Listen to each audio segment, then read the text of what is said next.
Hey everybody, welcome back to Parenting with a Purpose. I am your host, Donna Janelle. And I am your co-host, Pamela.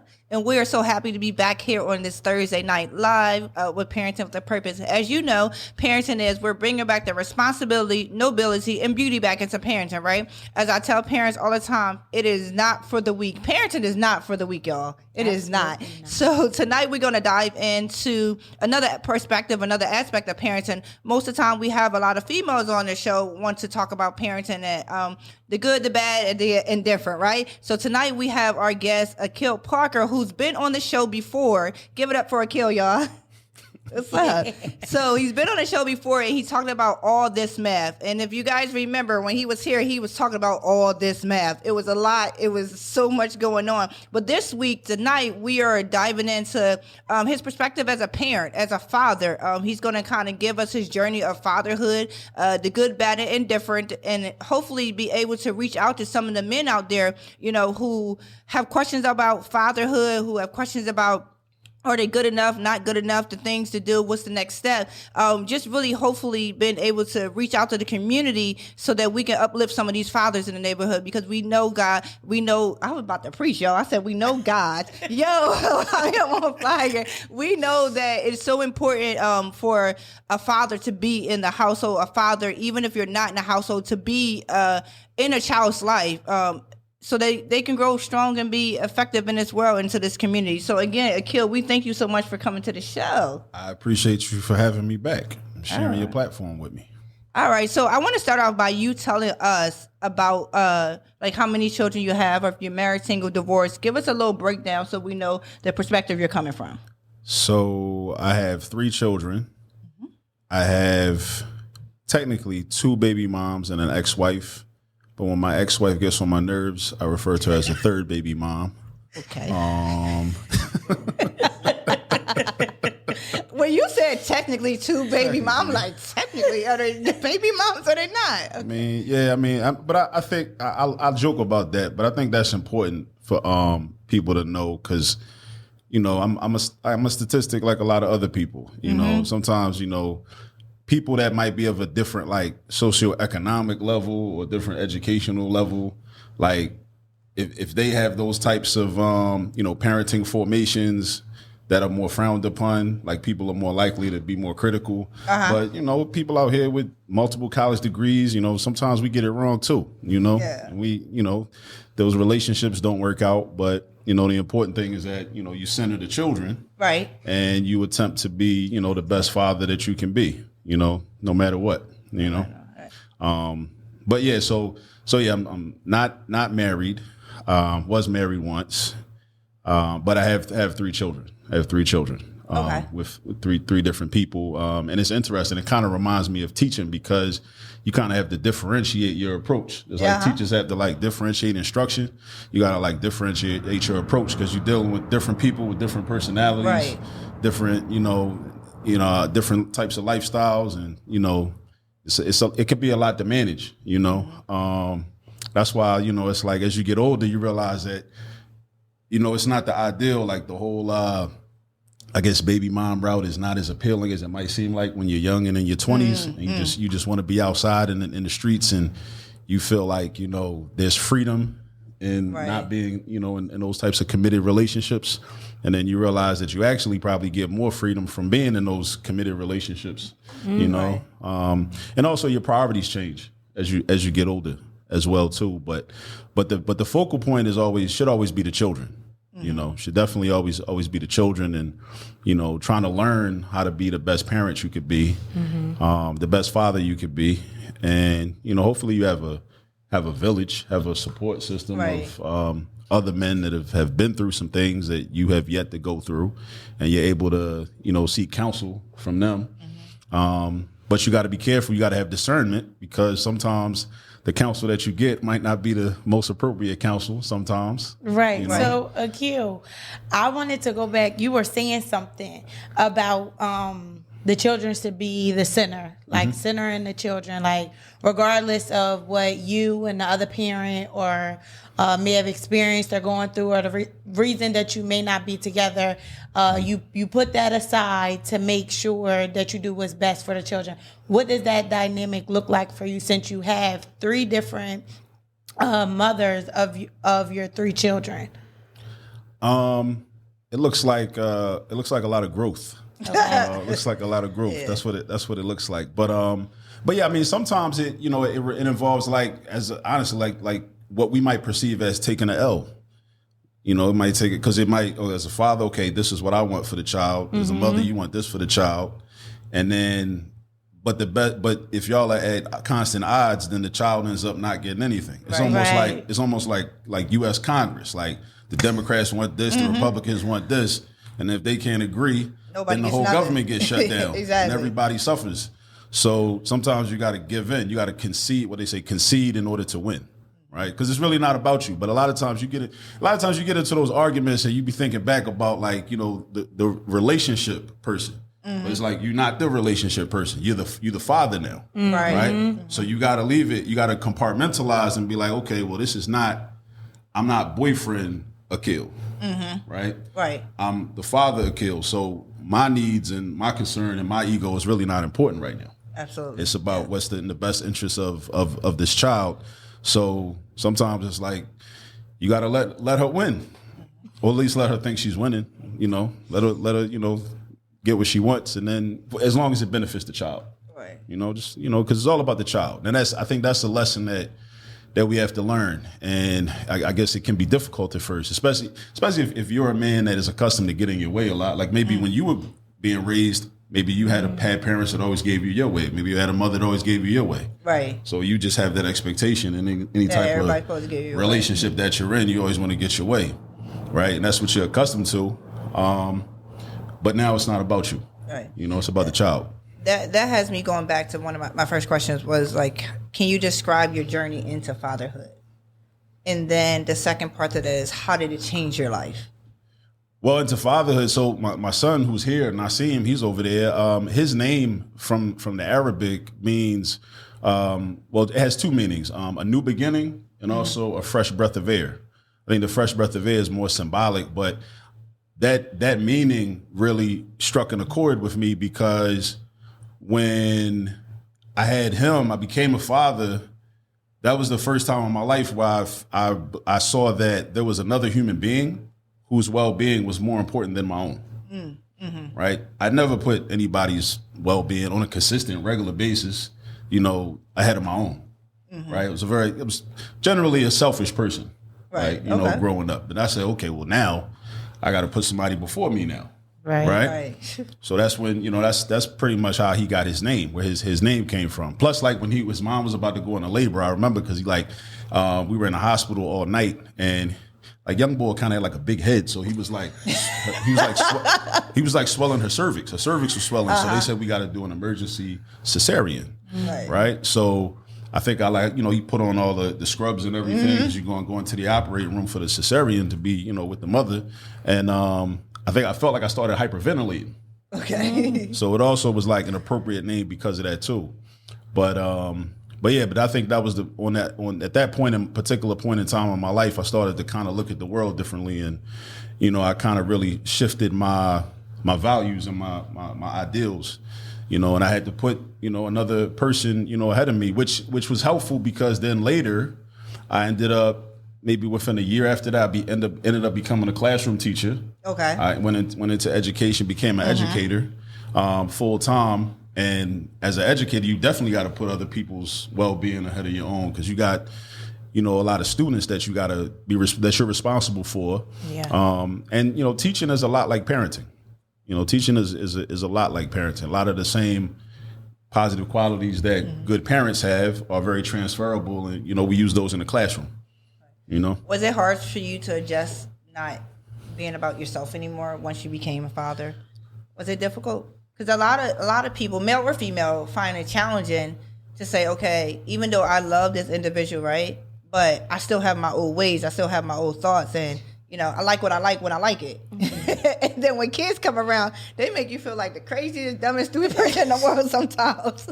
I mean, I would say it was, you know, with my first child, it was a transition, but I will say, you know, in all fairness, you know, in respect to, you know, Nasim's mother, even though we had our differences, she really did the lion's share of the work. You know, she did the lion's share of the work, so she actually made it easy for me in a way, you know. So, yeah, shout out to her. You know, we're in a good place now, you know.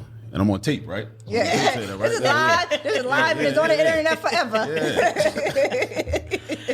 Yeah, somebody, not saying, show this to your mom. This to your mom, yeah.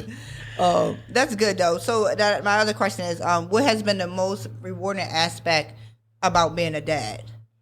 Oh man, there's so many. And the most challenging. So there's two parts. The first one, what's the most rewarding? And then what's the most challenging? Most rewarding, just witnessing, you know, so I would say the most rewarding and the most challenging is probably the same thing. Okay. Watching them grow up. Watching them grow up is rewarding. Just to see your children become like, you know, to go through different levels and different stages and phases of their existence, and to become like, you know, more and more independent, Right. you know, self-sufficient human beings is rewarding.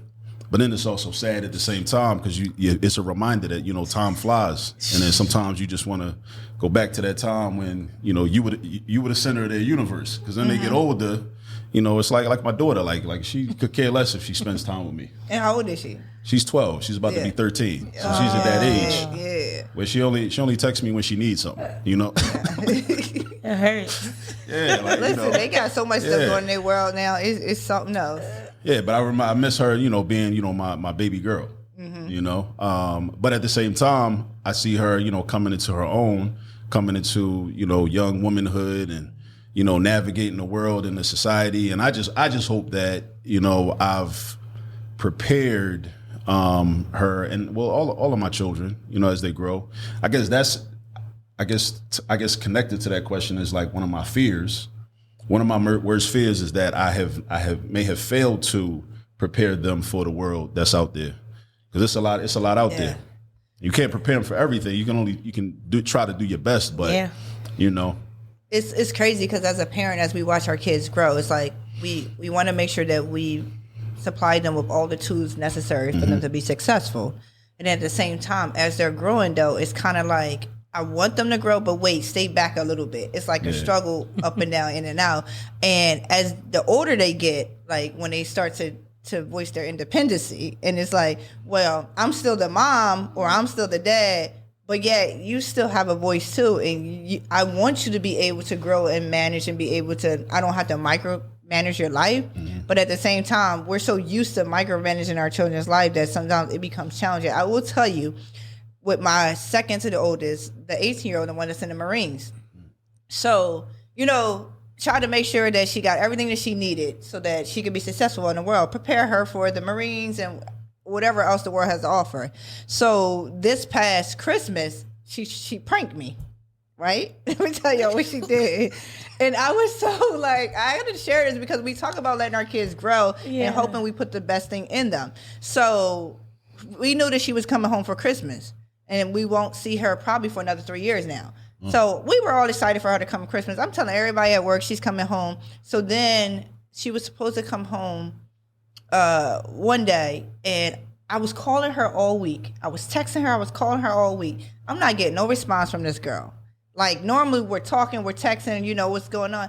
No response when I tell you, like, not one thing. So I'm like, immediately started praying, like, all right, I feel something happened, but I don't know what happened. So I'm like, I feel something different in my spirit. Something has happened.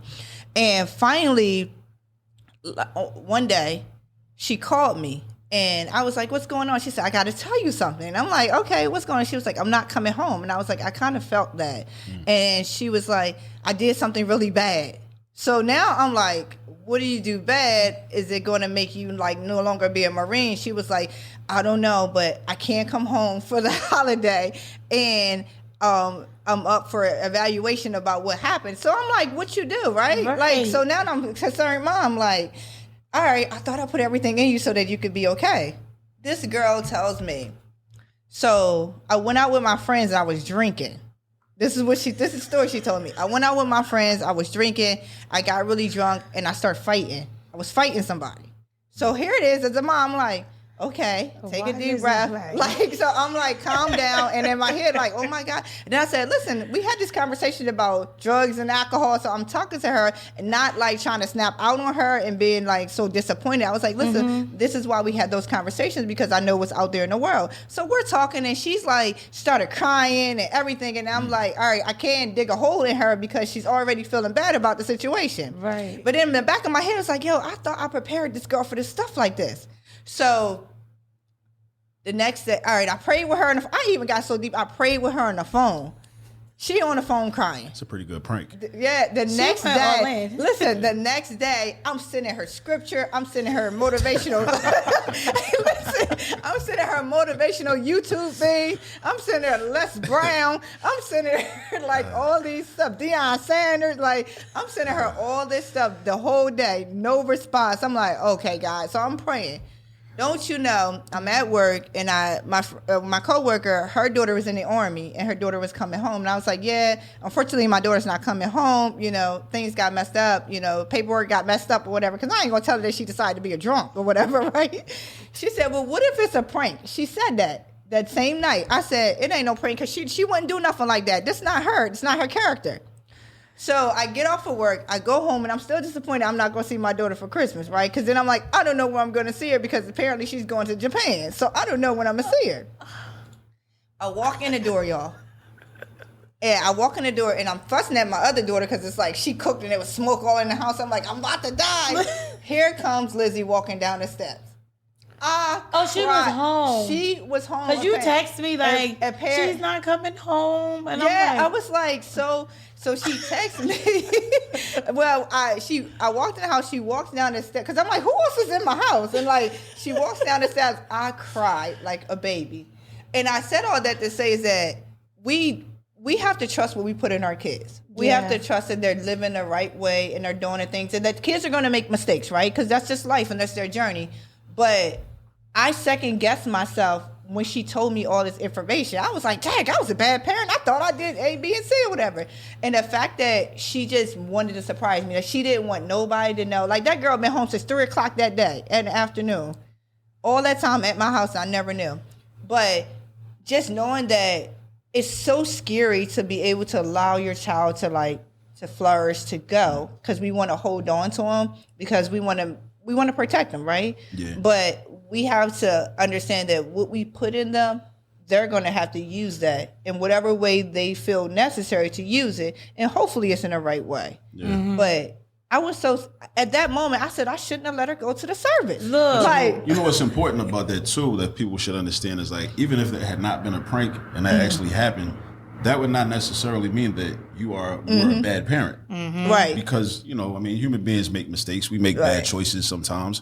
But as long as you did whatever you could do to, instill in her certain ideas and certain values and provide a foundation. Right. Because, children are going to go off and do what they do. I mean, I went off and did certain things that my parents wouldn't have agreed with, but I was always able to kind of bounce back. And I was always able to land on my feet because of what I was taught. And not just, from my parents, but from other elders and old heads in my community, good teachers I had.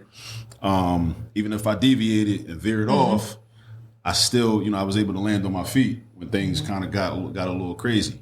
And I think that's an important thing that we as parents have to do, just try to just provide the lessons and the insights and don't go all in on them when they do something wrong. Like, that's one of the things she said she appreciated, though. And when it was all said and done, because I didn't know if I wanted to beat her or hug her. Like, I didn't know what I wanted to do because I was just like, what, are you serious?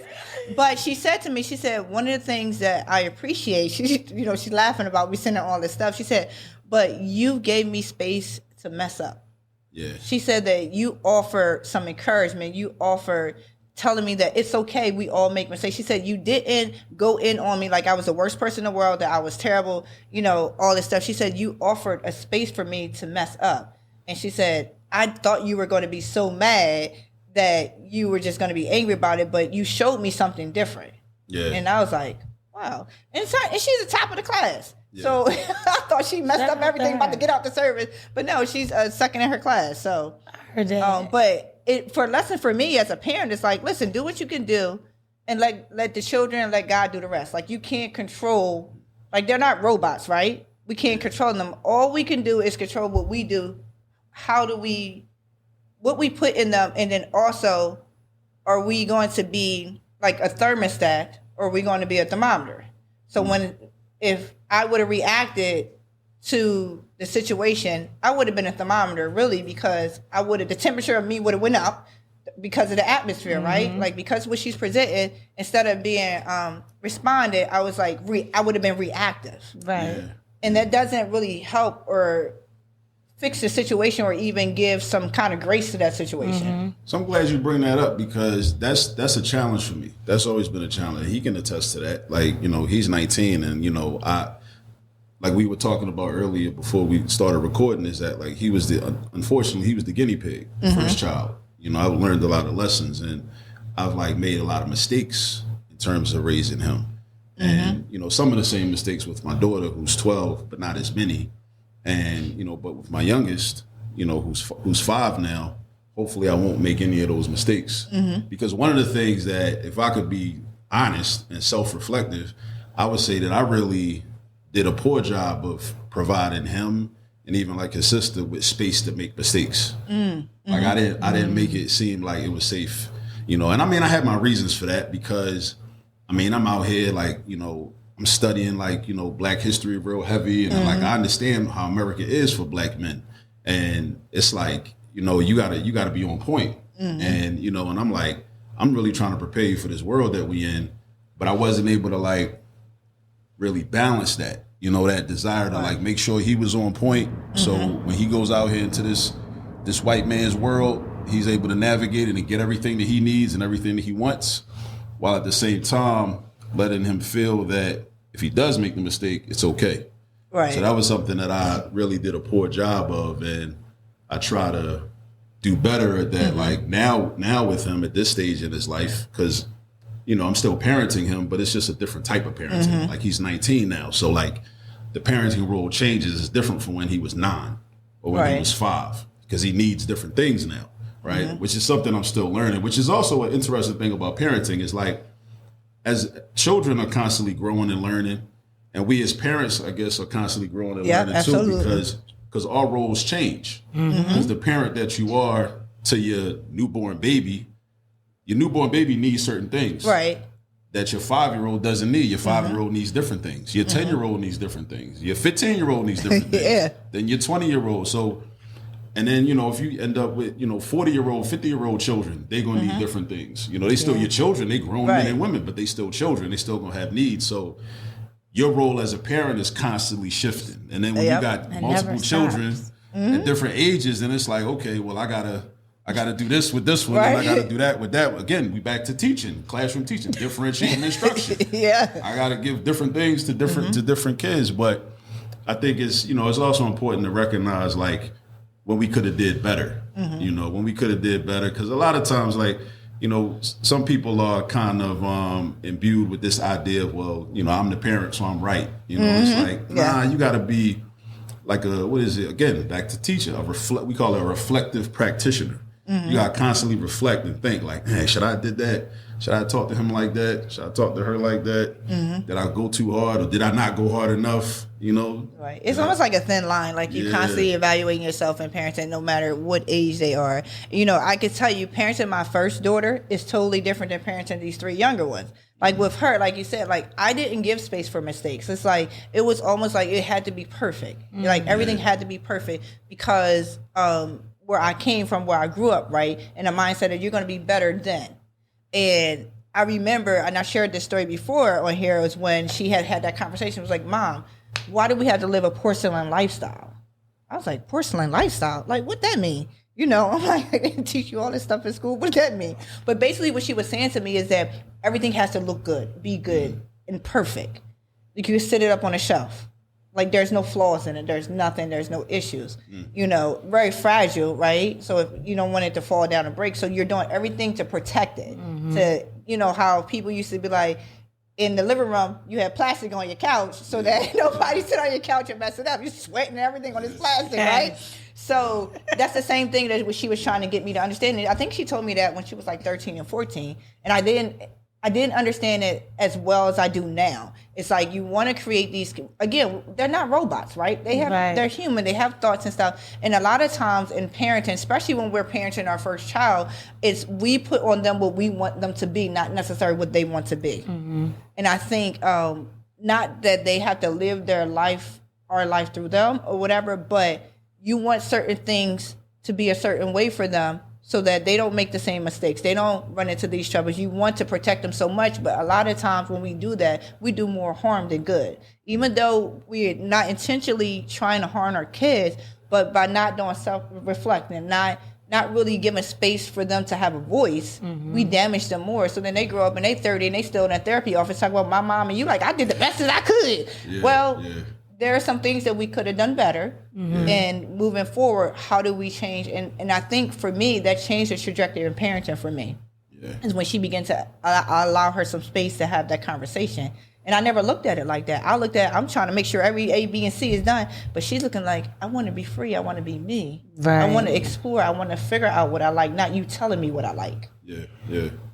And I can see, too, like how it can be difficult for people to even reflect because reflecting is like that takes time. It takes moments when you're at peace. But a lot of times in our environments and in our society, like you might be a person working 2-3 jobs and you constantly on the go, and then you like raising your children and doing this and doing that and trying to stay active with this organization or whatever, and you might not have time to just sit still and just think and just reflect. So I can see how it could be a challenge, to be reflective, and and then you gotta value that too. Like you gotta value like being reflective and like looking at your parenting, and you kind of gotta see it as like a marathon, not a sprint, like something that's never ending. It's like being a lifelong learner. Absolutely, you're a lifelong parent. It's almost like you can never be a perfect teacher, you can never be the perfect parent. Right. But you can constantly improve. And then you're going to have good days, you're going to have bad days too. Because some days you might be up, some days you might be down, but you live to parent another day. Sometimes you ask yourself, why, what's up? Like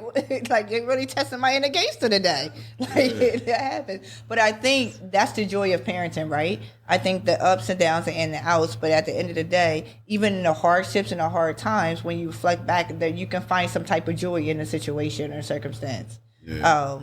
But even though, as you said, we can see why it's difficult sometimes for people to reflect, right? I call it reevaluation, self-evaluation, because of busy lives. But now is the time where we need to change that. Although that's a reason, right? Hey, I'm too busy. I can't do A, B, and C. But the other question I would have for somebody when somebody says they're too busy to self-reflect or even just take that time out, how is life working for you now while you're not doing it? You know what I mean? How's your parenting? How are you doing? Do you have, because again, if we're giving all this energy to the world, to my job, to other people, what are we even giving to our children? Like they're getting the bare minimum of us, right? Waking up, hello, how you doing? A 3-second, how was your day? Not even really reflecting even in their life because we're so busy. So sometimes even the busyness of the world can cause chaos in the house secretly, silently, and not even know it. Yeah. So how do we show up for our kids? How do we be the parents we need to be, even with the high demand on the world? But honestly, our children are more important than the world. Absolutely. So I used to have that excuse, like, I'm too busy. I can't sit down. I can't do this. I can't do that. But then I thought, well, what is the priority here? So sometimes we think working, doing A, B, and C is the priority because we need food on our table, clothes on our children back in the shelter. And that's like the back in the day approach. Like they got to eat, right? Yeah. Right? They got to be clothed. They got to have somewhere to live. But their emotional and mental standpoint is very important now. But before, children was seen, not heard. Now we live in a day and age where we need to hear our children and see them. So how do we do that, Akil? How do you do that? I know that's heavy, right? In parenting, it's a challenge. It really is because, again, what you said earlier is taking away your ego and not being selfish about it. So how do men, because it's hard, moms, we do a lot of different stuff, but from a men perspective, how can that balance happen where you're really in tune and present with our children, I would say? Well, I guess one thing you can do is just create situations where you're spending time with them on a regular basis. And a lot of times those conversations will just organically come about, but you got to figure out ways to create that time, and create those opportunities. Whether it's like, volunteering at the school or maybe, I know a lot of people that have they started out coaching like Little League baseball or basketball or football, really, because they wanted to spend time with their child. One day, like I wanted my son and my daughter was going to play. So like, all right, I'm a coach. And then you spending time with other people's children too, but you're spending time with your child. Right, Because that's good. your child is on the team. And there's a lot of creative things that we can do, once you put your mind to it, and you might say, well, look at what other people are doing. Like how are other people in your community or even in your own family, like how are they able to spend time with their children outside of just, being inside the house with them, or those, rides to school or whatnot. And then just, try to see if that can work for you too. And then you end up just having those conversations with them, with your children, finding out, what they care about, what they don't care about, what they like, what they don't like. And sometimes you need to read between the lines because your children might not be as descriptive when you ask them questions. Whether it's because they may not have the ability to articulate how they really feel about things, or whether it's because they don't feel as comfortable with sharing certain things with you. Either way, like you kind of just got to sit back and just kind of watch and observe and, and also see how they interact with other people as well, So yeah, I say like one of the things we can do as fathers is to just try to create opportunities to just be around your children more than normal. I like that. Like be present, show up, and really be involved, present. active. Like and especially like so in co-parenting formations, especially because a lot of times in co-parenting, the mother may be doing the lion's share, and she may be the primary custodial parent, and the child is spending more actual time with the mother. So the quantity of time that you're spending with your child may be less.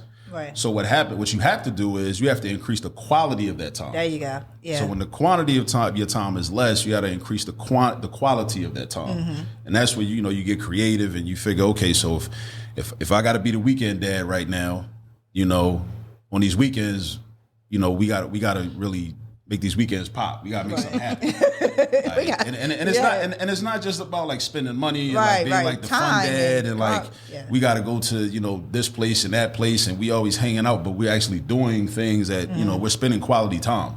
Like things that our children are going to actually remember, being intentional. I like that. I like that quality because a lot of people rant. Oh, I spend time with my kids. I spend that quantity. Like everything is always in numbers, right? You all this math, so everything. You got to quantify it. Everything is in numbers, but in actuality, like the quality is so important because the impact that you can make in such a short period of time, it could be lasting forever. Yeah. So I always tell people, when they talk about, I spend a lot of time with kids, so I'm like, break it down. So I ask them to break down the time and what they're actually doing with their children. Yeah. And then they realize, I'm here, but not here. And as much as possible, what you want to do too, right? Because this happens a lot, right? The child is technically with the father, but the father's doing him, right? The child is actually with his or her grandma. Yeah, right? That's right. So as a father, you got to figure out a way to take your child with you. If you want to be outside, but be outside with your child. And if it's cold outside, make sure the baby got a coat on, right? But spend that time. Really spend as much time as possible, with your children. Don't just be like, well, don't do it just to make it seem like to try to impress the mother and make the mother think that the child is really with you playing your part when you're not really playing your part. Because, the girl might stalk you or she might stalk you on Instagram anyway and she see you at the bar. Why you posting pics and stories? And like, where my son at? Yeah, where my son at? Then you get a phone call. Like, who got my daughter? Exactly.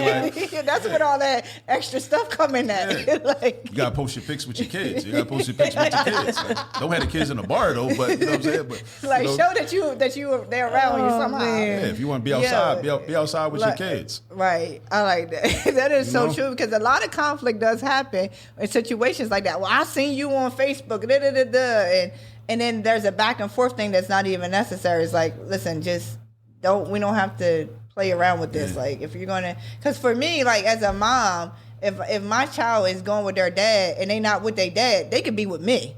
So stop playing. Like, if you like, no, seriously, like I don't like that pseudo stuff. Like, if you gonna take him and you're gonna be with him and do whatever, you only got every other weekend. Let's get that straight. So let's count the hours, right? Yeah. So you only have this short period of time because you're not showing up during the week, right? So if you're gonna have him for the weekend, you're gonna remove him from my house for the weekend. You better make it worth it. Like, spend time with my kid. If not, he could be home and I could be doing something else with that kid. And I think a lot of times, again, people look at, oh, I got my kid every other weekend, or like I'm taking care of my responsibilities, right? But are you really? So I like that you said that, because a lot of times people, they push them off to the grandparents, to the aunts, or even the new girlfriend at home with the kids and their kids. Like, and you're really not taking responsibility for your kid. You're just providing somewhere for them to hang out. And there is, of course, I don't want to minimize the value of like children spending time with their grandparents. Oh no, that's family, but let's keep it real and everything. I don't want to minimize that, but yeah, like to your point, sometimes it's like, you know, like, I want them to know their family, but I want them to know their dad too. Rather the grandparent or the aunt and uncle contact you if they wanted the child in versus the father taking it upon himself to do that? Yeah, because here's the thing, like, well, that's what's so important about relationships, right? Even in extended families, right? So even though the father or whatever, you have that type of relationship, but you should have a relationship with the grandparents as well, because we're now in a community, because it takes a village to raise children, right? Yeah. So I'm already going to be in commune with the grandparents and already have the child's already spending time with the grandparents as well. What I'm saying is that don't just play me like that. Like, you about to come get my kid and spend time with him and you dropping him off at your mom's house because you want to do what you want to do. No, I'm serious. Like, that happens a lot. And then you try faking, you know, like, oh, I had my kid. No, kids talk, so they they be like, I was at grandma's house today. We cooked some black eyed peas. Like, I learned how to cook for grandma. But no, seriously, to keep it real, it's like, because we got to really be intentional. I want to hone in on that, because a lot of times people think that they're doing things, you know, there's a way that seems right? And people who think that they're doing something, they're not really understanding. You're really not doing what you say you're doing. Right. And this is so important, because it's about our kids. And if you ask any kid, what's the one thing that they want from their family, their parents, and they say time. And time meaning not just, like, they spell it love, you know, they say time is love. And love is caring and participating and involving me, right? So if we're not doing that, we're not having parented to the fullest. We're just really minimizing and really just tiptoeing around the real issue. And we can see how our children are in the world right now, and we can see why parenting is so important for us to be effective. So that's why I'm saying, not saying that they can't be with other people, but at the same time, let's get it real. Like, I need you men to step up. I need you moms to step up. Spend time with your kids. Spend quality time with your kids. Do stuff with your kids, so that they're not just saying, oh, I hung out with such and such. I saw my dad or I saw my mom, right? But I didn't really have no interaction with them. Right. And that's the problem. Yeah, and I want the brothers to understand this too, man. Like, those, again, your children are gonna grow up fast.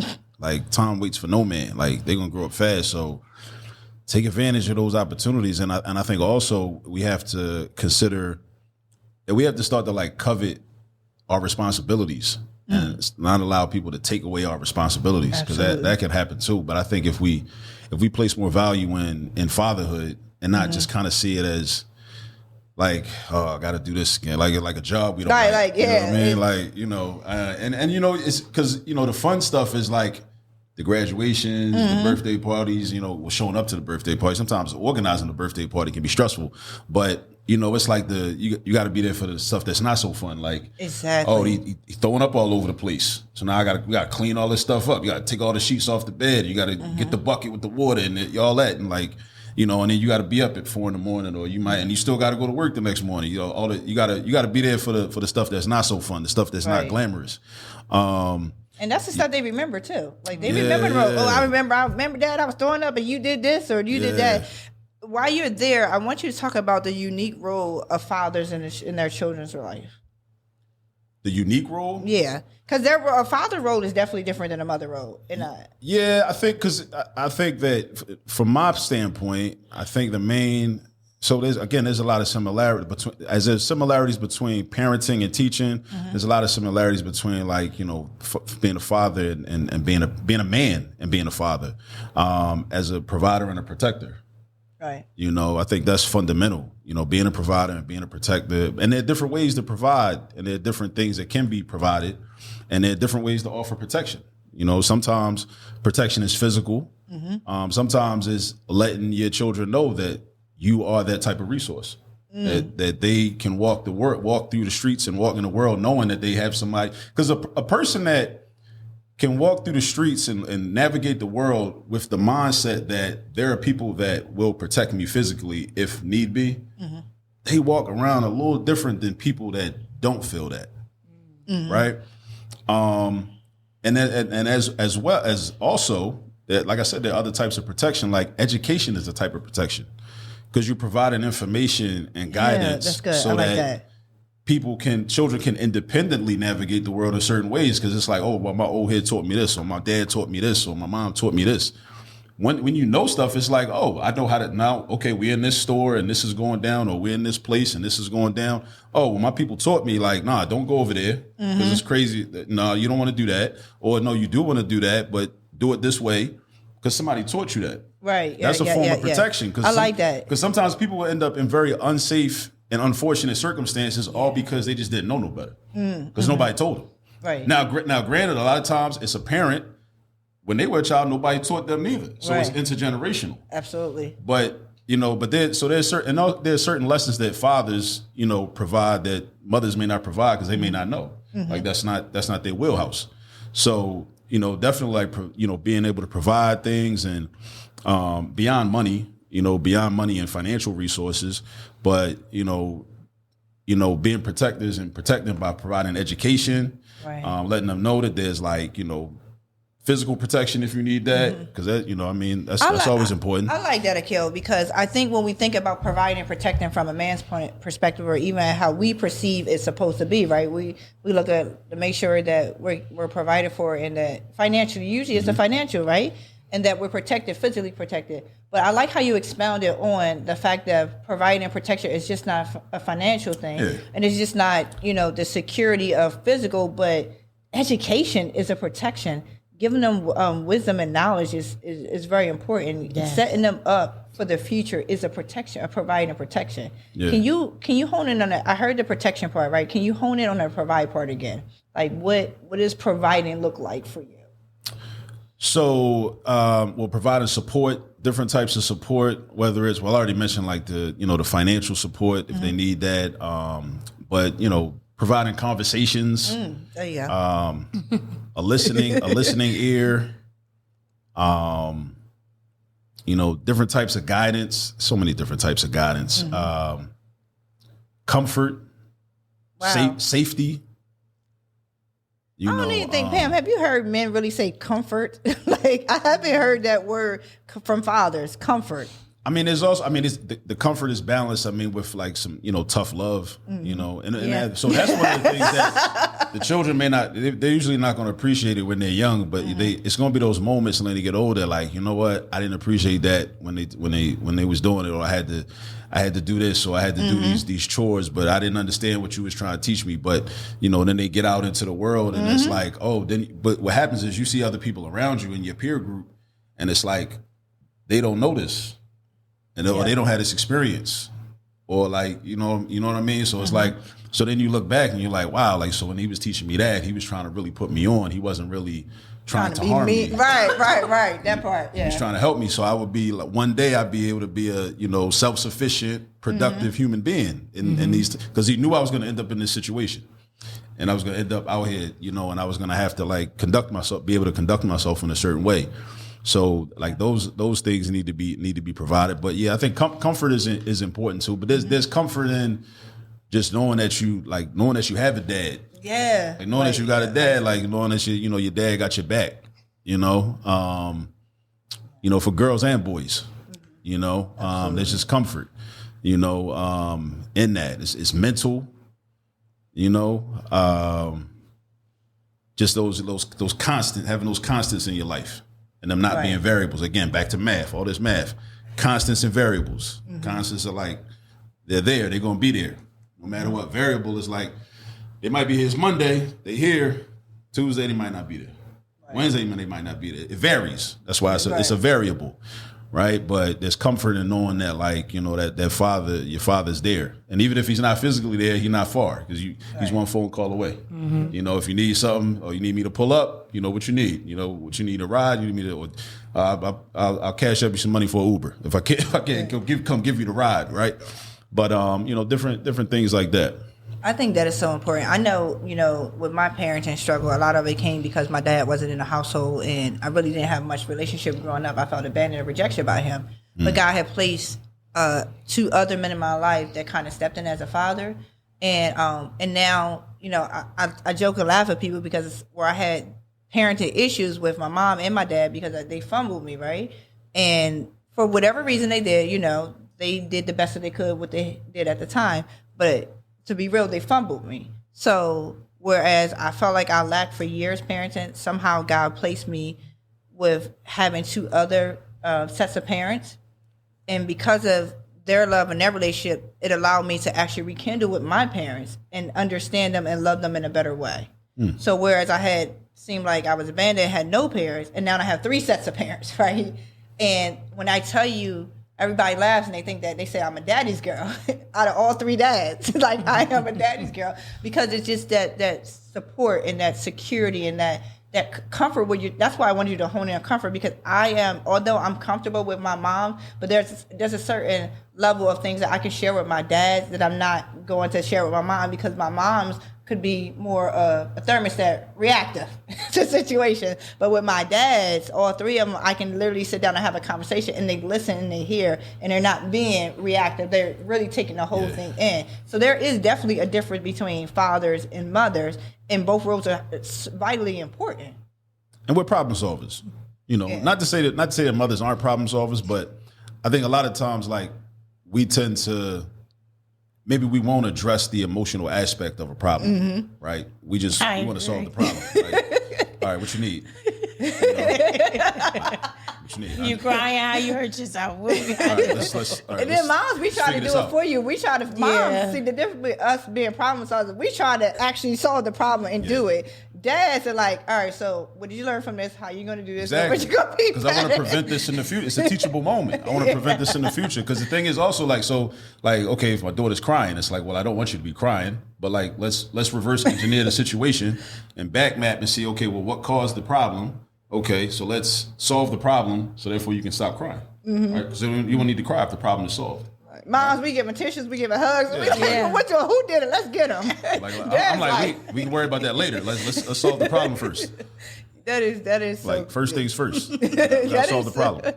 Pam, what's your experience different between your father and your mother? Like, can you relate to what we're saying? Like, yeah, well, communication wise, yeah, I would say that. Like with my dad, it was like you said, it was certain things I would share with my dad, and then it's all right. Prime example: if I know I did something at school, I'm like, I want them to call my dad because I know how he gonna handle it versus my mom. She gonna come up there on 1,000, coming for me and them. My dad is gonna come for them, and then when you get home, like, why you do that? You know, you don't got no business doing that. Like, pull up type of thing. Whereas mom, it's like, dang, I feel like you just always kind of beating me, like, whether it's your words, you know, your action, but it's just like, just ask me why I did that. You feel me? You could have did the same thing as dad, approached it in a totally different manner. So it got to a point where we was at a certain age, she just like, oh, tell them you handle it. right. Because I see how they respond to you, and then I see how our relationship goes once I discipline them or how I handle the situation. Right. I don't want our relationship to be like, oh, I'm keeping a minimum with mom. I don't want that. Right. I don't want that. So if you got to handle this area and I handle that area, that's what we're going to do. That's good. I like that. I remember as a classroom teacher, one day I realized that, like, you know, when I would kind of tell students, like, I would threaten to call home, I would always say, I'm going to call your mom. And I thought about that. I said, why do I always go to the mom? Like, why don't I call the dad? Especially if it's a young brother that's acting up. Because like, what I really wanted, because I realized that I don't want to actually talk to your mom. I want to have a man-to-man conversation with your dad, and I want him to know that his son is acting crazy. Right. Like, so you need to have a conversation with him. Like, you need, so that he can then in turn have a man-to-man conversation with you, right? As his young son. But I think also that's just like a bad habit that like a lot of us as like teachers have, because we tend to not include. Sometimes like there's a culture in a lot of schools where like the fathers are like seen as secondary. Yeah. Right. And that's something that's got to change too. So like, brothers that are watching this, what I want them to also see as part and parcel of fathering is being present in the schools, because that's where your children are. Just like you should be present and be known wherever your children are. Absolutely. And wherever your children be at, people should know you and know who you are, know what you look like. So your children in school 5 days a week, 10 months out the year, 8 hours a day. So the teachers should know who you are. The administrators should know who you are. The NTAs, the security guards, people should know you, right? You should be known, great. right? Just like if you live in a neighborhood and your child's outside, like the people in the neighborhood should know who you are, right? Yeah. If at all possible.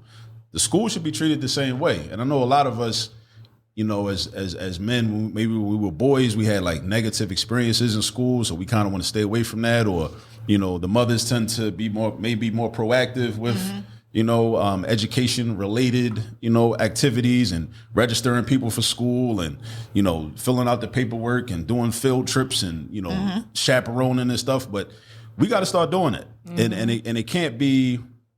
Well, those of us that are already doing it got to keep doing it, but those that aren't doing it, we got to start doing it, and it can't be something extracurricular. Because again, that's where that's where your children are, and you got to be present in those schools and know what's going on. And that's good that you said that, because when I was filling out paperwork for my daughter's school this year, and I was like looking at certain lines where it's asking for signature, and it's like, oh, main parent, and then it would even like emphasize like who the child stays with predominantly, and I'm like, pause. Like, she with both of us, so we both gonna sign this thing. Right. And I was like, wow, like it's even gotten, that's bad. Because it's happened so that's often. That's bad. Like why I don't got 2 lines for both of us to sign? Yeah, because it's not common, Pam. It's not common for children to be raised in 2-parent households as much as. But not even that. At this school, at the charter school that my daughter goes to, I see so many fathers doing pick up and drop off with so me. They probably just very assume so present. that's how they fake. I'm like,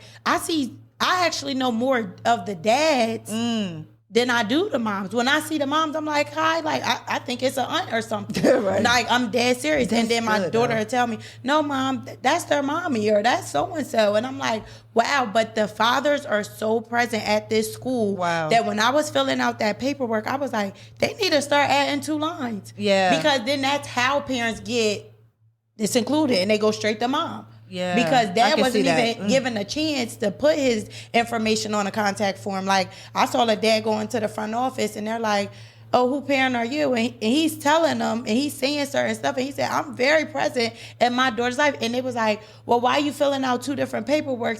Because y'all only gave it to mom. Y'all need to have my information too. Right. He said, I want the same leeway mom got is what I want too. Yeah. So if y'all calling mom to let mom know, he said, if y'all got apps, I want access to the apps. I want this and that. He had to be his own voice. And so what I'm saying is, for both parents, speak up. Let them know, yes, they have another parent.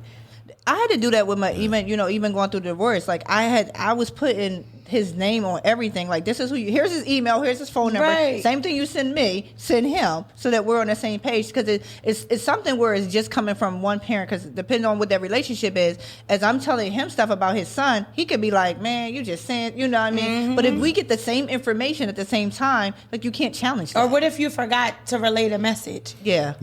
And I think, and again, like I like that story, and there needs to be more of that. We need more of that energy, because oftentimes what will happen is the mother may be the main educational contact. She may be take responsibility for the education of the child. So then the school knows that. So the school provides all the information to her. So then the information is then kind of funneled out to the father. But then what happens if the mother, like, maybe it's an honest mistake. Maybe she just forgot to relay some information, or maybe we're not getting along this week. So it's like, I don't really want to talk to him. And part of not talking to him means, well, our daughter's messing up in math class. So, he need to know that, but I ain't talking to him. Right. So how you gonna find out? So as fathers, what we got to do is, we could complain and say, well, in an ideal world, the mother would be able to compartmentalize and put her feelings to the side. But we don't got time to worry about all that. What you can do as the father, you got to go direct to the school. Yep. Yeah. You got to develop that direct contact and develop your own relationship with the school because your child is there. That's what you got to do because we don't got time to play around with a bitter baby mom that like mad at you this week, but she gonna be cool with you next week, and then mad at you again the next week after that. We don't got time for all that. Actually, it's not even your child don't got time for all that. Right. Because They're missing out. Gonna lose. So you got to figure out ways to circumvent all of that. One way, just go direct to the school. Like, listen, can you put me on the email list? This is do whatever you got to do, and it might not be easy. That's something we got to be prepared for. It might be inconvenient. It might be annoying. The school might be run like a corner poppy store. It might be very inefficient or whatever, but you got to deal with that. You got to deal with that, store, right? I mean, it's just the reality. This happens because it's for your child, and you got to you got to be willing to be uncomfortable. And that's part of parenting. Whether you're a mother or a father, part of being a parent is like being willing to be uncomfortable for this person that you brought into the world and you conceived when you was having a good time. So it's like it should be balanced, right? It should be balanced out. Like, so you're gonna be a little uncomfortable because you was real comfortable once upon a time. You was real comfortable, right? So that's what happens. So develop those relationships with those institutions. Anywhere your child goes, whether it's like swim practice or baseball practice or basketball practice for an AAU team or whatever it is. If your daughter goes to the hair salon to get her hair done, know the hairdresser. You got to develop those relationships because that's your child. Y'all like share a child, right? So it's not like this is the mother's child and you just some random person that you contributed some DNA. So she might fill you in on some things. It's like you got to assert yourself. Right. You got to figure out ways to assert yourself. I like that because I think it's really just taking a responsibility, really, because you can't say, "Oh, she didn't share that with me," or "She didn't tell me that," whatever. Well, you the dad. I'm trying to understand why you ain't figured this out, or why didn't you go into the? Because sometimes I hear, a lot of times, actually, I hear, well, the mom didn't do this, and the mom did. Well, help me understand. You're a grown man. Yeah. This is your child. Why are you taking the extra steps? And let that be your explanation only one time. Yeah. Like the explanation of she didn't tell me. Okay. Once she knows she does it, it's you like move around that. It's like fool me once, like shame on you. Fool me twice, shame on me. Like you got to okay, this happened once. All right, we're not about to do this. Okay, so you got one time to not give me the information, right. And hopefully you already have the relationship with the school, and and again, it's part of it's a learning process. It's part of learning. It's part of learning as a parent. You're learning what you need to do. Maybe if you have children with multiple women, maybe with this woman, she's very, very conscientious about sharing the information, putting information out there, like making sure you're tuned in, you're locked in. Another mother might not be as conscientious. She might have a lot going on. She might not be as organized, right? So okay, well with this child, I gotta be a little more proactive. And another mother, it might vary, from time to time. So, that's another part of being a father. You got to know the women that you had babies with. You got to know them. You got to really know them. Like you had babies with them. You got to know those women, and you got to know how to navigate that relationship, especially if they're the primary caretakers. So that you can be present. I like what you're saying here because there's so many times that just speaking with just families, I always hear, well, she wouldn't let me do this or she wouldn't let me do that. Even when we had, a couple seasons ago when we had the single fathers on there, and they were keeping real of the situations of how their relationships were with their baby moms and how literally their kids were being affected by that. And then my question I kept posing to them is just like there's a court system for women take men to court for whatever reasons. I want my kid to say other men. If you really want to be in your child's life, you will figure that out and you will make a way. Now, I'm not saying it's not going to be hard or challenging, but hard and challenging should never be an excuse for you to show up as a dad. Yeah. Because you got to put the work in. Yeah. Akil, what What's a legacy or values you want to pass on to your children? Oh man, intellectual curiosity. Ooh, Akil always dropping something up in here. Yeah. Intellectual curiosity. See how strong I just came. Yeah. Even your son laughed over there and was like, yo, yeah, that's him. He know. Yeah, intellectual curiosity. No, but see, intellectual curiosity is important because a lot of times, like issues with education and issues in schools are like, a lot of it could be solved if, children are instilled with that value of just wanting to know. Mm-hmm. Like if I just want to know, then it don't really necessarily matter how hard it might be. I'm not going to care because I want to know. Right. So I'm a push through and persevere through the difficulty because I really want to know. Like I really care. But a lot of times, like children don't have the intellectual curiosity, right, for various reasons. So they end up just kind of giving up. So when something seems difficult, it's like, all right, well, I don't really care too much. Yeah. But I also will say that as parents, fathers, mothers, but fathers, like we can help to build intellectual curiosity by modeling that for our children. Like showing our children, like us, like doing research on random stuff, or like you hear somebody say something on TV and you have no idea what it means. It could be a vocabulary word. Like what does that mean? Let them see you looking it up. Right. Oh, yeah, let me look this word up real quick. Or, you hear somebody talking about a topic and you go do some research on it, or you order a book on it or whatever. Like, let them see that. And when they ask, and here's probably the most important thing. When they're young and children are so inquisitive, children are like scientists when they're young. Seriously. When they first start talking, they want to know everything. They want to know, what is this word? What does that mean? What's this? A lot of times we as parents, we got a lot going on. You might be tired. You might have had a long day at work. And we get annoyed easily, So over time, when we like shut them down, when they're asking those questions, then they're like, oh, I don't like that feeling. So, maybe I shouldn't be asking questions. Yeah. Maybe I'm asking too many questions. So as parents, we got to like tap into that and promote that. So when they ask those questions, you got to like get excited when you hear them asking them questions. Like, and as fathers, like, and if it's something you don't know, don't feel like, well, damn, I'm being exposed. Like, I don't know a whole lot. That's cool. Like, you know what I'm saying? You can find it out. Mm-hmm. Like now we have tools. Like you can do the research. You can go online. You can go on your phone and get some information on it. Just to get you a start. But yeah, we want children to have. I say for a legacy, I want my children to have intellectual curiosity. So they'll care enough to like go figure stuff out.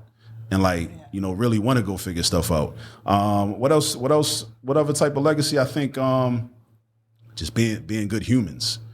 Being good humans that, strive on a daily basis to, make the world a better place and leave it better than the way it was when they first got here. And let their lives be a testament to that. And, and all of their activities and all their actions and the work that they choose to do and the career paths that they may go on, or the entrepreneurship, or just the activities, just leaving the world a better place overall, and making it be. And also, see that again, the math comes into play. All roads lead to math. It's all about the net positive. Because when people say stuff like that, I don't want people to get it confused. A lot of times, people may misinterpret that as, oh, well, they got to be perfect to do that. No, you don't have to be perfect because we're humans, right?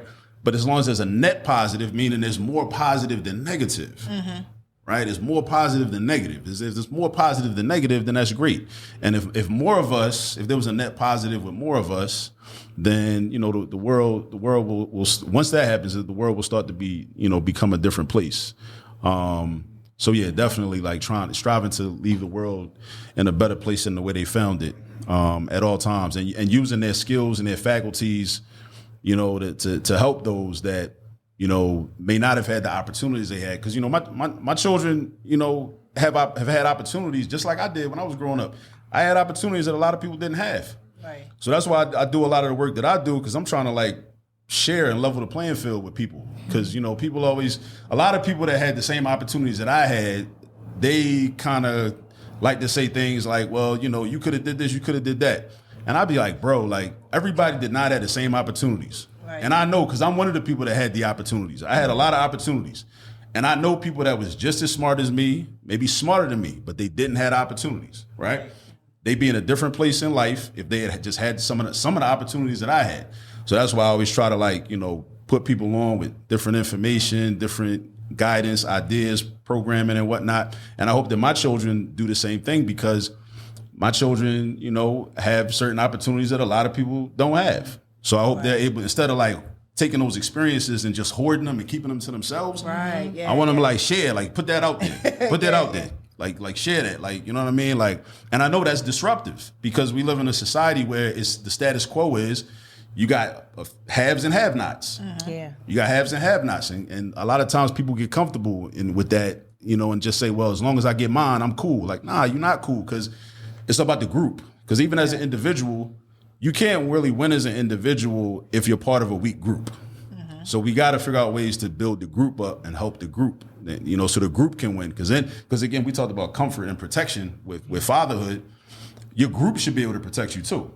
Right. But if you're part of a weak group, then you can't get protected by a weak group. Right. Because you could be out here. Because at any given moment, okay, you the one with all the money or whatever. You one person, they could come take that from you. Like you have no squad. You have no gang to protect you.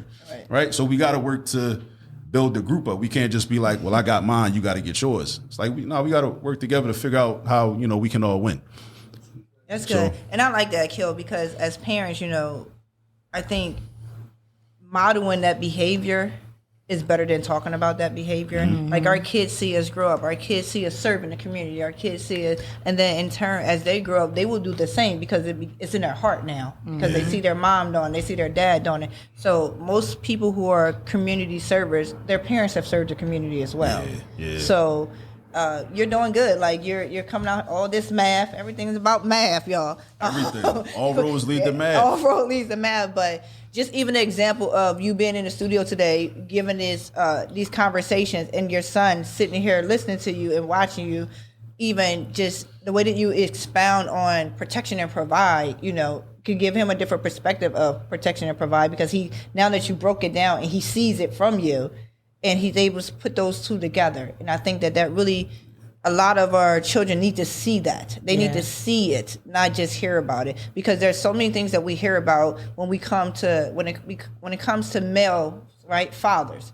That, like, even when we talked about earlier, like, they don't even have a space for dad to be on the paper, But showing up and really being intentional in our children's life is so important. So we certainly appreciate you coming on the show again. Absolutely. And we're going to have you back again because we love your perspective. We love how you break it down. And one of the things I love about you, Akil, is each time you came on the show, you never downed anybody. You never, made people feel less than they were because they're not showing up or they're not pulling up to where they need to be. You've encouraged people of how to do it. Yeah. And that's what it's all about because people who are down know they down. Yeah. Like, don't kick me while I'm down. Like, it's not helpful anyway. Yeah, give me a hand and pull me up. Like, yeah, because if I was trying to encourage somebody to do more, basically like, shitting on them and telling them you like, that's not going to help anyway. That's just not good marketing. That's marketing 101. That's not going to help. So when you come across people that do that and claim to want to help, either they don't really know that much about marketing and human nature and whatnot, or they really don't want to help. They really just want to take the opportunity to punch down on black people. Yeah. And that's what we see. It's a lot of that out there. So social media is like a cesspool full of people that just want to like do round 3 because you're about to go into another segment. But I love black people. I legitimately love black people, and I want us to win. Yeah. So that's why and I can see it. And the criticism, we got to have criticism though. But there's a difference between destructive and constructive. You got to have a constructive criticism because the destructive is like, well, I just don't like you. I want to tear you down. But the constructive, like, it's like, bro, I want you to win, bro. Yeah, I want you to win. Just like with my kids, like, listen, bro, like I want you to have everything that you want and need in this world. But the way you move it right now, you probably not gonna be able to get that. So I'm gonna tell you, I think you should move differently. Right. So I'm gonna critique what you're doing, but I'm coming from a space of love. Right. So it's like it's a loving critique, right? But the destructive criticism, but some people, nobody ever tells them, and some people don't take criticism well. Because nobody ever tells them the distinction between constructive and destructive.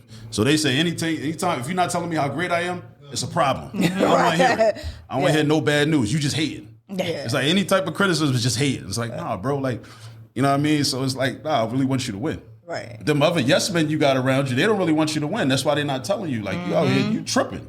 You tripping right now. Like they're not going to tell you because they don't really care. And they just want to benefit how they could benefit as long as possible.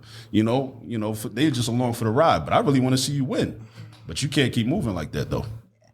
I like that. All right, so we thank you, Akil. We certainly gonna have you back again because we already hit into another part of the segment. Then we gotta come back here.